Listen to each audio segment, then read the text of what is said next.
অপপ্রচার ও অপরাজনীতির বিরুদ্ধে কেন্দ্রীয় ঘোষিত যে কর্মসূচি দেওয়া হয়েছে তা বাস্তবায়নের লক্ষ্যে মহানগর জেলা যুবদল আজকে গতকাল রাত থেকে আমরা বিভিন্ন সিলেট শহরের বিভিন্ন পয়েন্টে বিভিন্ন পাড়ায় মহল্লায় কেন্দ্রীয় যুবদলের সাংগঠনিক সম্পাদক জুয়েল ভাইয়ের নেতৃত্বে মহানগর জেলা যুবদলের সমস্ত নেতৃবৃন্দরা যাতে দুষ্কৃতকারীরা অপপ্রচারকারীরা বিশৃঙ্খলা করতে না পারে সেজন্য আমরা সিলেট শহরের প্রতিটি পাড়ায় মহল্লায় পয়েন্টে আমরা অবস্থান নিয়েছিলাম।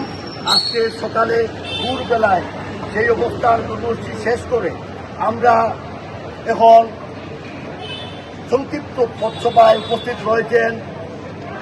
পথসভা সভাপতিত্ব করবেন সিলেট জেলা যুবদলের নির্বাচিত সভাপতি অ্যাডভোকেট শাহনওয়াজ চৌধুরী, অ্যাডভোকেট মহিনুল ইসলাম মুবিন।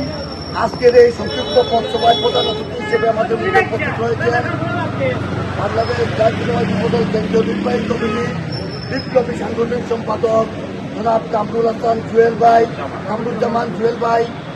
আমাদের মধ্যে আরও উপস্থিত রয়েছেন সিলেট জেলা যুবদলের বিপ্লবী সাধারণ সম্পাদক ও কেন্দ্রীয় যুবদলের সহসাধারণ সম্পাদক মকসুদ আহমদ।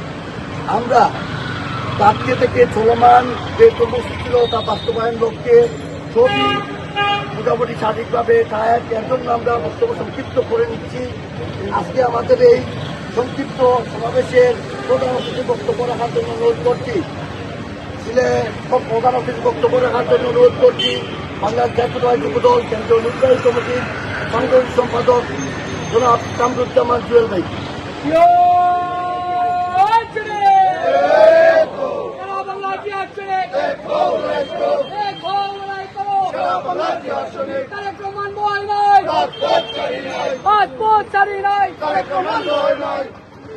বিসমিল্লাহির রহমানির রহিম।